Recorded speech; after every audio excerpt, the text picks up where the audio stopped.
Yang penting kalau mau pengen usaha itu jangan nafsu. Awalnya apa yang jenengan minati itu harus dengan hati. Kayak kalau saya dari hobi, jadi emang dari hati saya ngurusin ini sama ikannya seneng.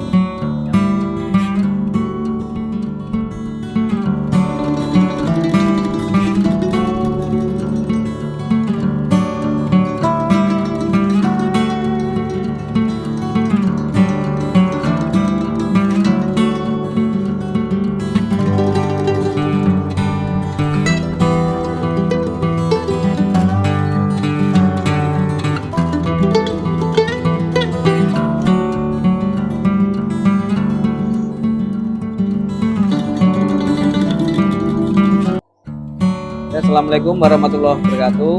Jumpa lagi di channel Bang Febri.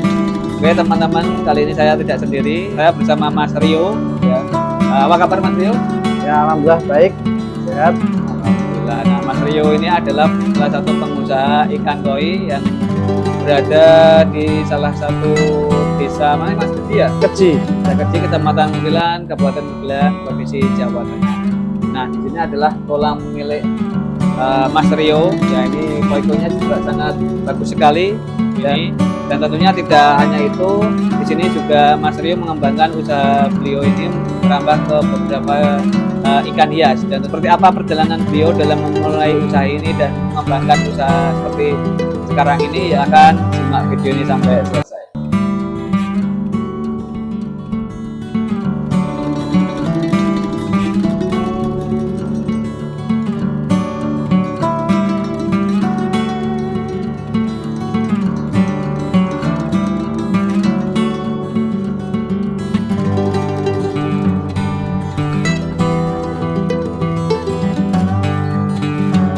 Assalamualaikum warahmatullahi wabarakatuh.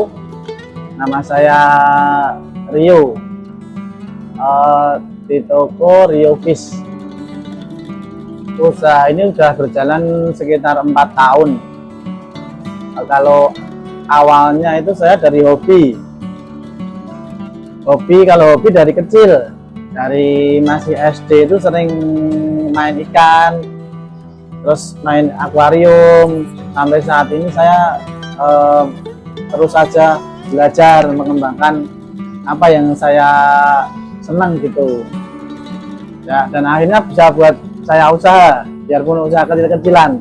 Oh, itu saya belajarnya itu dari ikan yang kecil, yang masih ikan anak-anak, belajar merawat dulu, yang penting belajar merawat. Terus nanti untuk kedepannya itu bisa mengembangkan dengan sendirinya, dengan berjalannya waktu, dengan proses bisa mengembangkan. Kalau saya itu sebelumnya kerja pemahat, saya pengrajin batu, buat patung, buat hiasan dinding dari batu. Itu sambil saya melihara ikan, karena saya memang hobi. Tapi saya dulu kan fokusnya itu kerja kerajinan itu, sambil hobi saya burung dulu. Tapi sekarang saya nggak sempat lagi ngurusin burung karena ikannya udah banyak. Sekarang udah nguras waktu, nguras tenaga. Jadi sekarang saya fokus ke ikan. Yang pasti kalau ikan itu buat usaha itu lumayan lah. Modalnya itu masih sekitar 5 jutaan dulu ya. Bibit itu dulu sampai ribuan ya, kalau masih kecil-kecil. Tapi kalau yang remaja itu ya itu dibagi dulu, ada yang 50 ekor, ada yang 100 ekor, karena ngambilnya kan dari sawah dulu awalnya. Saya melihatnya di kolam temen awalnya, terus sekarang ngambil aja ikan, saya taruh di akuarium di karantina buat menyehatkan ikan, baru dijual. Awal mulai melihara koi itu 2019 ya. Proses penjualan itu dulu karena pas peminatnya banyak, rame itu ya alhamdulillah. Begitu saya ada jual laku,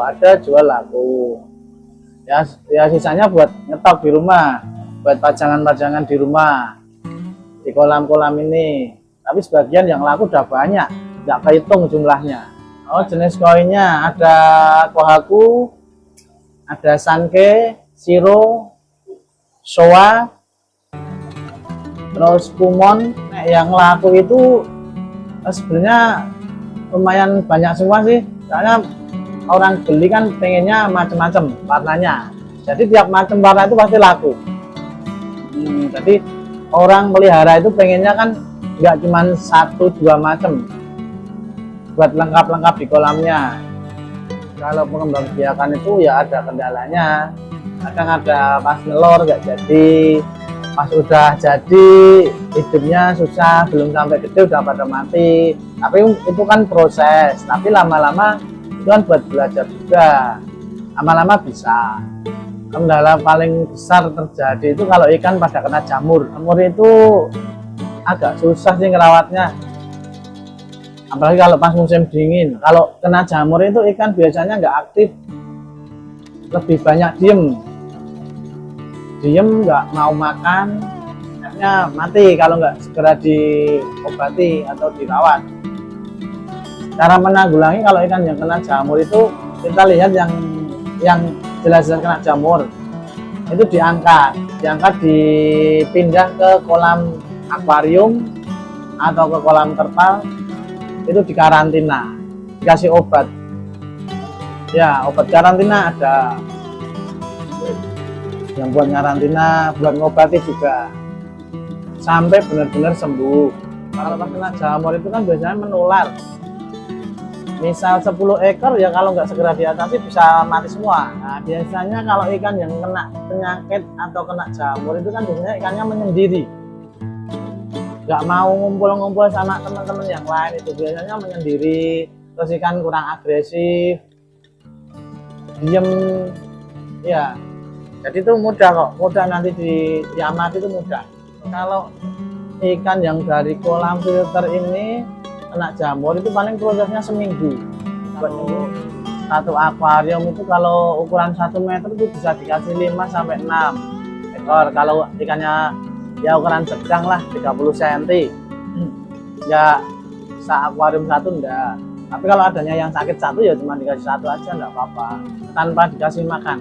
Yang penting kasih obat oksigen secukupnya. Obatnya kalau saya pakai Quarantine Med. Untuk perawatannya yang ikan hias yang lain itu yang penting dikasih makan tiap hari, paling enggak maksimal sehari 2 kali.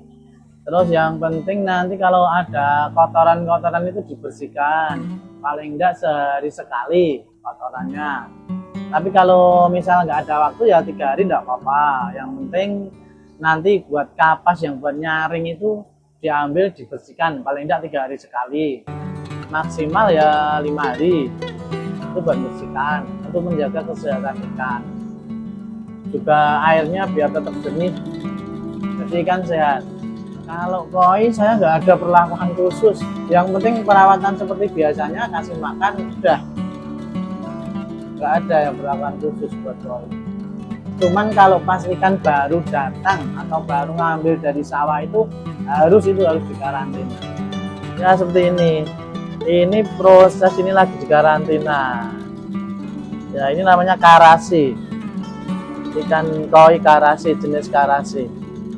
Ini karantina baru masuk 3 hari, airnya masih keruh. Ini airnya masih keruh karena ikan belum sehat. Ya biasanya kalau ikan udah sehat itu airnya lama-lama jernih dengan sendirinya. Kan kalau ikan belum sehat itu biasanya mengeluarkan lendir terus. Ya itu menghabiskan lendir-lendir yang kotor itu sampai benar-benar maksimal, nanti ikannya sehat. Kalau ikan sehat bisa airnya bisa jernih. Ini contoh ikan yang belum sehat nih, masih ada merah-merahnya. Kan kadang ada sampai 2 minggu ikan masih belum sehat, masih belum sembuh karena parahnya sakit dan lukanya. Kalau pemasaran saya lewat online, lewat Facebook, lewat grup ikan koi itu. Ya, Facebooknya Rio. Ya paling banyak itu di online, tapi karena di pinggir jalan saya kasih plakat buat toko itu. banyak juga yang mampir lewat karena melihat plakat itu. Ya 5 jutaan sampai 10 juta lah. Harga itu tergantung ukuran dan jenisnya. Kalau warna bagus ya kecil tambah mahal, tapi nggak mahal banget. Kalau yang punya saya itu kan cuma kisaran 10.000 sampai 25.000 ada, 50.000 ada. Ya ukuran 10 sampai 12 cm 10.000. Tapi kan udah siap masuk kolam filter, udah dirawat, sudah karantina. Bukan dari sawah. Kalau dari sawah kan emang murah, tapi ya resikonya lebih gede untuk resiko kematian karena sakit. Kalau yang gede-gede kayak gini ada yang 100.000, 150, 250, tergantung ikannya. Susahnya itu kalau pas mati listrik, kan kita repot banget harus ngasih oksigen ikannya. Ya tapi untung ada genset. Terus kalau susahnya itu kalau pas ikan sakit bareng-bareng, agak repot nanti karantinanya, soalnya harus membutuhkan tempat yang lebih banyak kalau ikannya banyak. Alhamdulillah karena melalui proses yang dari awal itu semakin enak aja jalaninya, semakin mudah kita ngatasinya. Karena udah tahu ikan begini harus diapain, ikan begini harus diapain. Kalau dulu awalnya masih bingung, harus cari tempat, kemurungsung. Sekarang alhamdulillah enggak lagi. Jadi udah tahu resikonya, tahu cara ngatasinya. Jadi alhamdulillah ikannya sekarang pada sehat. Senangnya kalau ikan udah pada sehat, ada yang beli itu seneng. Jadi kita prosesnya, kita perjuangan, kita ngolah ikan itu nggak sia-sia karena ikan akhirnya sehat, ada yang minat, ada yang beli, itu seneng. Saya senengnya juga kalau yang beli itu merasa puas karena ikannya sehat, ikannya bagus. Biasanya kan pembeli kuman ke sini. Ya, kebanyakan pembeli saya kan itu ngambilnya yang udah sehat, bukan yang ikan dari sawah, karena pembeli sekarang banyak yang nggak mau ribet ngobatin. Jadi ngambilnya dari saya yang ikan yang udah sehat, yang udah di kolam filter, atau yang udah saya karantina benar-benar maksimal.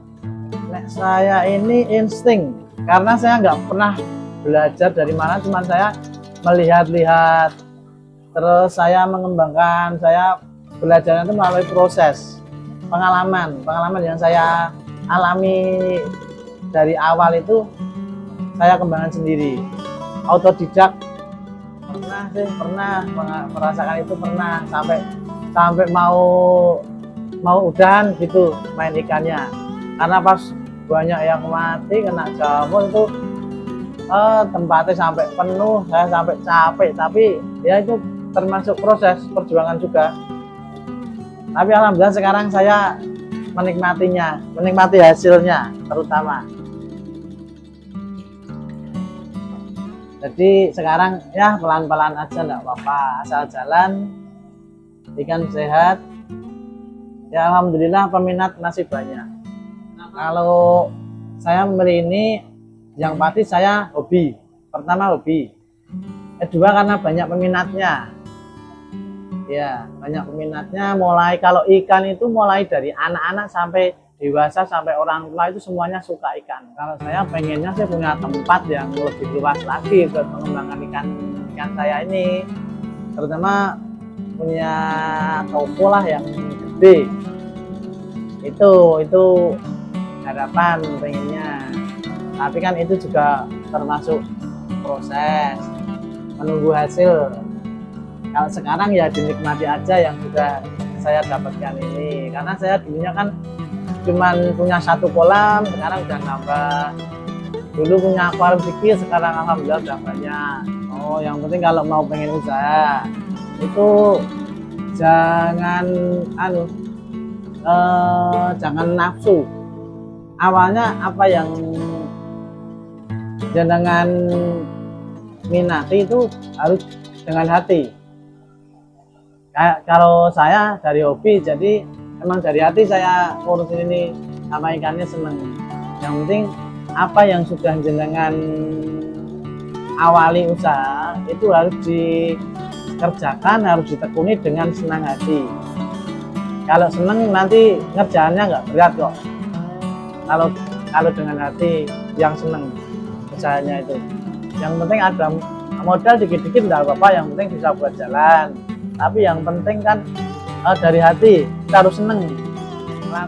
Jangan lupa like and subscribe channelnya Bang Febri yang selalu menginspirasi.